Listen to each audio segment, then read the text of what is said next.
G'day and welcome to another massive edition of the Ballarat Football Netball League Senior Footy Show. Thanks to our friends at McDonald's. My name's Yeendy. I'm joined again by Tara Murray from the Star Weekly. Glad to have you on board again. Called off the bench again. Got off the bench, and just by coincidence, the powers that be enabled you to see a game on the weekend, which was fantastic. It is. I think every time I've done the footy show this year, I've either seen a game or I'm going to a game that weekend. So you must know something that it's around that time that I can talk that extra little bit because I've been at one of the games. Absolutely. And before we start talking footy, a big congratulations to all those inductees for the recent Ballarat Football Netball League Hall of Fame on Monday night. A fantastic achievement by all those involved, and especially the legend status as well of one of our superstars. So make sure you jump on our website to check out all the winners over there. It was a fantastic night, over 150 in attendance over the Ballarat Leagues Club. A terrific night had by all.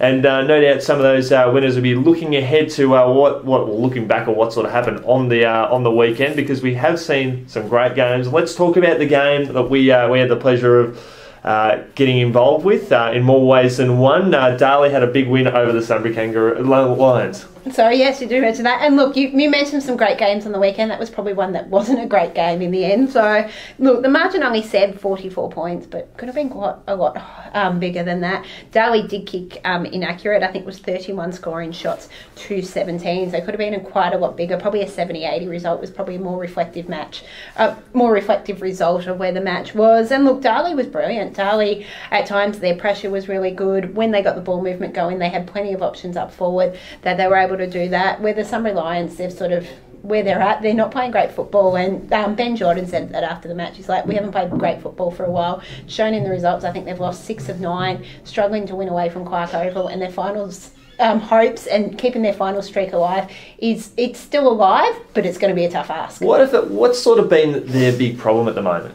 Look, they've had with the Lions, they've had a lot of players in and out. There was a question pre-season, did they have enough depth? Mm-hmm. And we've probably seen they haven't quite had the depth that they did need. But then you look on the weekend with a few teams having a VFL buys. You had Lockie Bramble come back into the side, you had Mitch Combat come back in, and you also had Alec Megan, who missed the week before. So that's 3 really good midfielders you've had come into the side. But they were still, there's no confidence, and they're sort of struggling as a team to get what they do. When they do have the ball, they are making the bad decisions, either because they're rushing them or because they're a little bit unsure. So look, we have seen the Lions can play some really good football. They did knock off Darley earlier in the season. It was a thriller there. Darley probably weren't at their best, but yeah, so for the Lions, they've got the bye this week. They need to sort of reset mentally, and hopefully they can do that. They might be able to sneak into that top 6, but they've got to win their last 3 matches and hope other results go their way. And I think Darley's starting to get into some of their best football as well. They got a few big guns back over the weekend. We know Brian Graham's probably not too far away. He was restricted to running duties on Saturday, but there's good signs that once he comes back, Darley are just going to be fantastic, and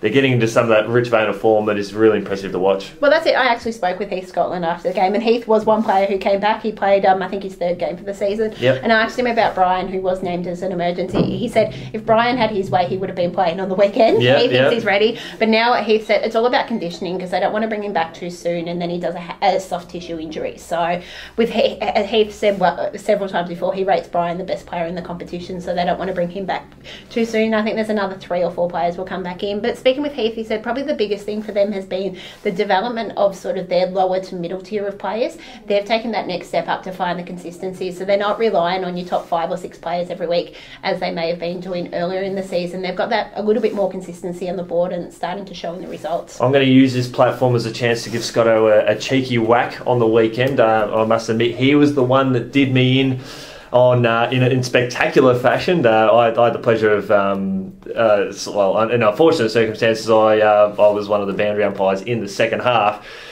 But Scotto kicked the goal of the day, and I was chasing him the whole way. He took 3 bounces and kicked an amazing goal from 50 metres. But that was the one that did me in. After he kicked that goal, I was spent. I didn't have any more energy left in me, and it was only the 3rd quarter. But it's good to see him getting back into some great form once he slots back into that Darley lineup. It is, and whether he plays out the season and plays in finals, that'll be an interesting thing to keep an eye on. Heath said he's not going to keep out players who are in great form and can play the role he can. He said he's only going to play if there is a role for him. I think a little bit now, it's a little bit of that experience because they have lost a couple of their experienced midfielders through season-ending injuries. So we sort of come in to do that. But yeah, that'll be another interesting thing, how many games he plays and whether he keeps playing all season. Certainly hasn't lost any of his touch. East Point took down Ballarat over at the Eastern Oval. The Kangaroos, they are flying. It is. We talk about a lot of teams in this comp have been up and down, but the Kangaroos have probably been the most consistent side all season. They sit 2 games clear on top of the ladder. They have had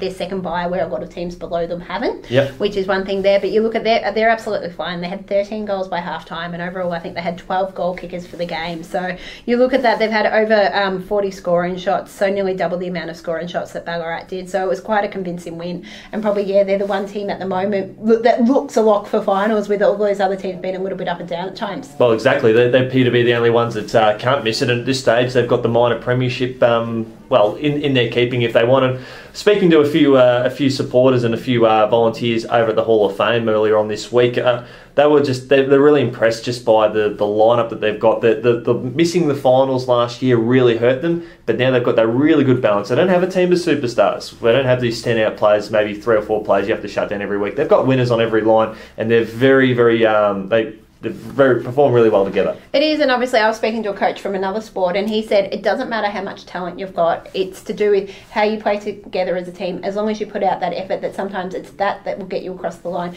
not necessarily talent itself. And Ballarat won't be too disappointed about that performance. They kicked more than 10 goals on the weekend, something they haven't done much this season. It is, obviously, and you had Jack Sullivan kick 5 of those goals, so he had a good game up forward for them. And look, obviously they're playing the top side, who is sort of beating everyone at the moment. So while they'd be disappointed, probably they wanted to be a little bit closer, they've got to look at where the two teams are sort of sitting at the moment. And you sort of expect when you take on East Point these days, you're going to see a bit of a shootout, so it's good to see Ballarat could go to the party in that sense. Exactly. Obviously, look, the game was over at a half time, but Ballarat still made that effort in the second half and didn't let it go completely overblown. Congratulations to both clubs as well for getting right behind the Ronald McDonald Charity House, as well as Darley also. And of course the other team we'll talk up, Bacchus Marsh, who are also involved as part of that. They went down to Lake Wendouree.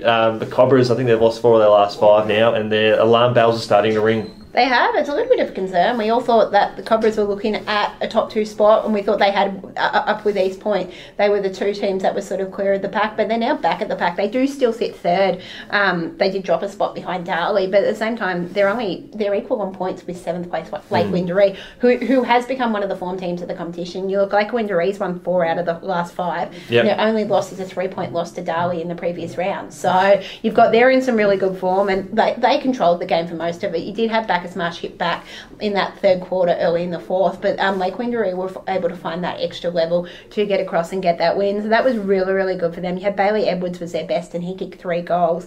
And you go, Lakers are on the rise, where Cobras are a little bit, whether it's a mid-season form slump or right now their final spot isn't even guaranteed. Absolutely, which wouldn't have thought that over a month ago. And interesting with Lake Wendouree, I think it was Bacchus Marsh that was able to sort of take them down when the Lakers were at their best. I'll take a step and say if Lakers lost 2 games during the home and away season last year, it was both the Bacchus Marsh, and then also beat them in the finals. And that was something last year, where I think this year, Lake Wendouree's won both games with and both matches have been I think it was 10 points possibly. Less than 10 points for those 2 games. So they've both been crackers, but that's the one team Lake Wendouree sort of struggled with last year, and now this year they've sort of got over that hoodoo. Yeah, it's quite fascinating, exciting to watch.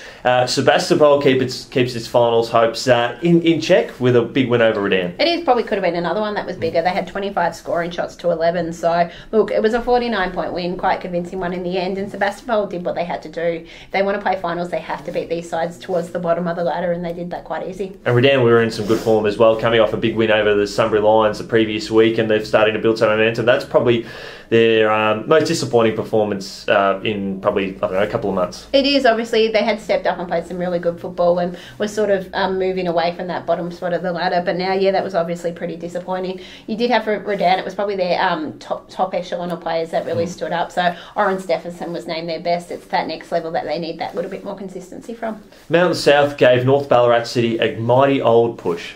It is, obviously. Look, you look at the scoreboard, you go, the Panthers could have probably said they were wasteful in front of goal. They did have 27 scoring shots to 25. I don't know whether there was many rushed or what the go was there, but you look on that front alone, the Panthers did have more scoring shots. But in the end, North did what they had to do. The Panthers were held goalless in the second quarter and only kicked one in the last quarter. So they're probably the two quarters that sort of let the Panthers down. If they had been able to kick one or two in that second quarter, it would have been that little bit closer. But yeah, North just did what they had to. Who were some of the standouts? Yeah, had Harrison Loader kicked 4 goals for North Ballarat, and you had Dylan Conway, who was back from VFL. Commitments kicked 3 for the Panthers. You had Timothy Spears was best for North Ballarat and best on ground. When you had Jake Thornton Gillen for Melton South. Yeah, those guys for South have been really good, and it's nice to see Loader get up there and kick a few goals. I know he's had a few other people sort of standing in his way, kicking a few bags instead, but shaping up to be an exciting run home, and it's a very important round in the context of the competition. The season is still well and truly alive. Thanks to our friends at McDonald's. Thanks to you, Tara, for jumping on board. We'll look forward to catching up with you later on in the week. Thanks for having me.